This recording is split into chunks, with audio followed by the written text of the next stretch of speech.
என்னுடைய பேர் வந்து முத்துலட்சுமி. நான் அரசினர் மகளிர் மேல்நிலைப்பள்ளி நந்திபுரம் காஞ்சிபுரம் மாவட்டத்திலேருந்து வந்திருக்கேன். நான் வந்து இந்த ஸ்டேட் லெவல் சயின்ஸ் எக்ஸிபிஷனில் வந்து பங்கு பெற்றிருக்கேன். இதில் நான் வந்து 5th பிளேஸ் பிடிச்சி சதர்ன் இந்தியன் லெவலுக்கு போகிறேன். இதுக்கு காரணமாக என் பள்ளிக்கும் என் பள்ளி தலைமை ஆசிரியர் என்னை வழிநடத்திய ஆசிரியருக்கும் நான் நன்றியை தெரிவிச்சுக்கிறேன். அது மட்டும் இல்லாமல் எனக்கு ஒத்துழைச்ச என்னோட பெற்றோர்களுக்கும் நான் இந்த சமயத்தில் வந்து நன்றியை தெரிவிச்சுக்கிறேன். என்னோட ப்ராஜெக்ட் நேம் வந்து மல்டி பர்பஸ் ஜிம் சைக்கிள். சொல்லுங்க என்ன. இப்போ வந்து பார்த்தீங்கன்னா வந்து நம்மளாம் இருக்க காலத்தில் யாருமே வந்து சைக்கிளே ஓட்டுறதில்ல, சைக்கிளை யூஸ் பண்ணுறதில்ல, எல்லாரும் காயிலங்கடையில் தான் போடுறாங்க. அதனால அந்த சைக்கிளை வந்து வீட்டில் சும்மா இருக்க சைக்கிளை இந்த மாதிரி ஒரு ஜிம் சைக்கிளாக நம்ம மாற்றினோன்னா வந்து நம்ம உடம்புக்கு ரொம்ப நல்லதாக இருக்கும், ஆரோக்கியமாகவும் இருக்கலாம். நான் வந்து சைக்கிள் எல்லாரும் டைனமோ பார்த்துப்போம், டைனமோ மூலயமா பல்ப் எரியும். அதை யோசித்து இதுலேருந்து வெளியாகிற இயந்திர ஆற்றலை நான் மின்னாற்றலாக மாற்றி நான் என் ஃபோனை வந்து சார்ஜ் பண்ணுற மாதிரி காமிச்சிருக்கேன். இதை வந்து நான் டிசி வோல்டேஜ் மூலமாக பண்ணியிருக்கேன். சப்போஸ் நம்மளுக்கு ஏசி கரண்ட் வேணும் அப்படின்னா ஜென்ரேட்டர்லேருந்து வர அவுட்புட்டை வந்து 12 வோல்ட் ஸ்டோரேஜ் பேட்டரியில் கொடுத்தோன்னா அது வந்து வோல்ட்டை வந்து ஸ்டோர் பண்ணி இன்வெர்ட்டருக்கு கொடுக்கும். இன்வெர்ட்டர் வந்து டிசி வோல்டேஜை ஏசி வோல்டேஜாக கன்வெர்ட் பண்ணி பல்ப் எரியிற மாதிரி நான் காமிச்சிருக்கேன். தேங்க்யூ. இதுக்கு எவ்வளோம்மா காஸ்ட் ஆகும்?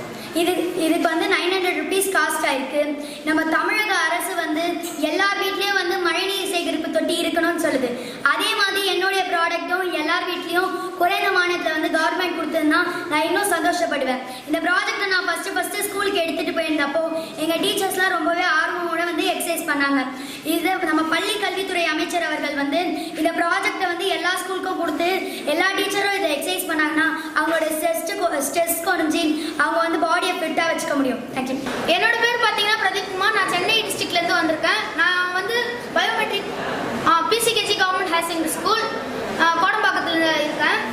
நான் எதுக்கு ஆர்எம்எஸ்ஏ காம்படிஷனுக்காக தான் வந்தேன். நான் வந்து சவுத் இந்தியா லெவலில் செலக்ட் ஆயிருக்கேன்.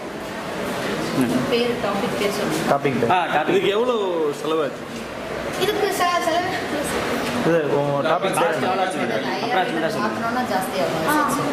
இதுக்கு வந்து ஐஆர் சென்சார் மட்டும் ஃபிக்ஸ் பண்ணணும்னா வந்து அதுக்கு மட்டும் காஸ்ட் வந்து 5000 ஆகும். நாங்கள் என்னன்னு பார்த்தோம்னா ரெட்டினாக்கு பதிலாக இது யூஸ் பண்ணுறோம் ஐஆர் சென்சார். ப்ராஜெக்ட் பார்த்தீங்கன்னா பயோமெட்ரிக் ஓட்டிங் மிஷின்.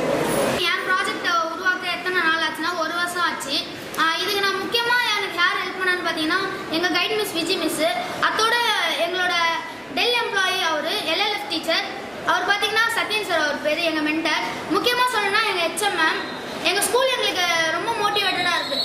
எங்கள் பசங்களோட வந்து டேலண்ட்டை வந்து என்னன்னு புரிஞ்சுக்கிட்டு அதுக்கேற்ற மாதிரி ஆக்சஸ் பண்ணுறாங்க எங்கள் ஸ்கூலில். இது பார்த்தீங்கன்னா எனக்கு வந்து எங்கள் லேப் மெட்டீரியல்ஸில் வச்சு யூஸ் பண்ணதுனால எனக்கு வந்து காஸ்ட் எஃபிஷியன்ட் தான். நம்ம ஏடிஎம் மிஷின்ஸில் இம்ப்ளிமெண்ட் பண்ணும்போது கூட ஒரு சாஃப்ட்வேர் அப்டேட் மாதிரி தான். ஃபோனுக்கு எப்படி ஒரு சாஃப்ட்வேர் அப்டேட்டோ ஏடிஎம் மிஷின்ஸில் ஒரு இன்ஸ்டாலேஷன் மாதிரி தான். அதனால வந்து ரொம்ப காஸ்ட் அதிகமும் ஆகாது. போலிங் பூத்துக்கு செலவு பண்ணுற காஸ்ட்டை விட ரொம்ப கம்மியாகும்.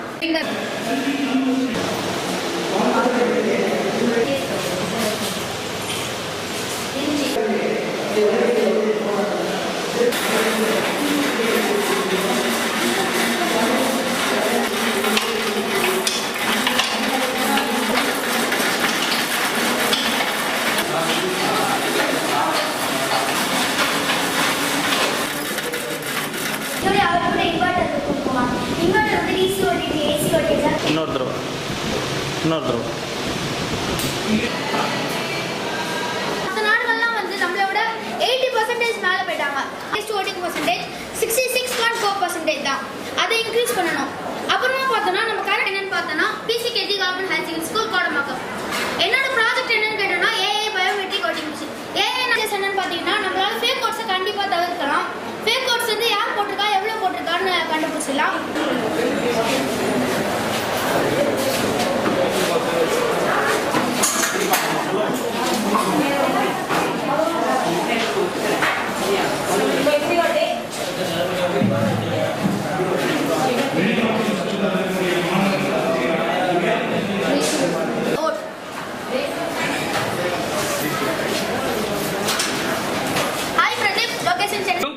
அவர்களை தொடர்ந்து வாழ்த்துறை வழங்க திருமுல்லை வாசல் நாகப்பட்டினம்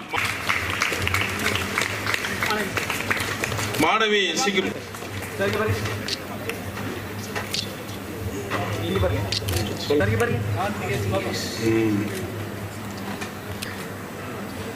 ஓகே. அடுத்து மதுரை மாவட்டம். ஆலமட்டையில் கட் பண்ணி வச்சு அதில் வந்து மண் வச்சு கீரை செடி வச்சுருந்தாங்க ஒரு பள்ளி மாணவர்கள். அந்த பொண்ணுகிட்ட கேட்டேன், இது என்ன அப்படின்னு. மண் இல்லா விவசாயம் அப்படின்னாங்க. ரைட் அம்மா, நல்லா இருக்கு. இதில் என்ன வச்சுருக்கிறீங்க அப்படின்னா, கீரைகள் போட்டிருக்கோம் அப்படின்னாங்க. சரி, இந்த கீரையை வந்து என்ன பண்ணுறீங்க அப்படின்னு, நான் ஸ்கூலில் வந்து வச்சுருக்கோம், சத்துணவுக்கு இதை எடுத்து கொடுக்குறோம் அப்படின்னாங்க. சந்தோஷமா. அப்துல் கலாம் எடுத்தோடனே சேட்டலைட் விட்டு நேராக போய் உலக நாடெல்லாம் பண்ணல. ஃபஸ்ட்டு தோல்வி அடைஞ்சார். இங்கே உள்ள தோல்வி நான் பரிசு பெறாத மாணவர்களுக்கு நான் சொல்கிறேன், வெற்றி அடைந்த மாணவர்கள் மீண்டும் மீண்டும் வெற்றி அடைய சிறப்பான வாழ்த்துக்கள்.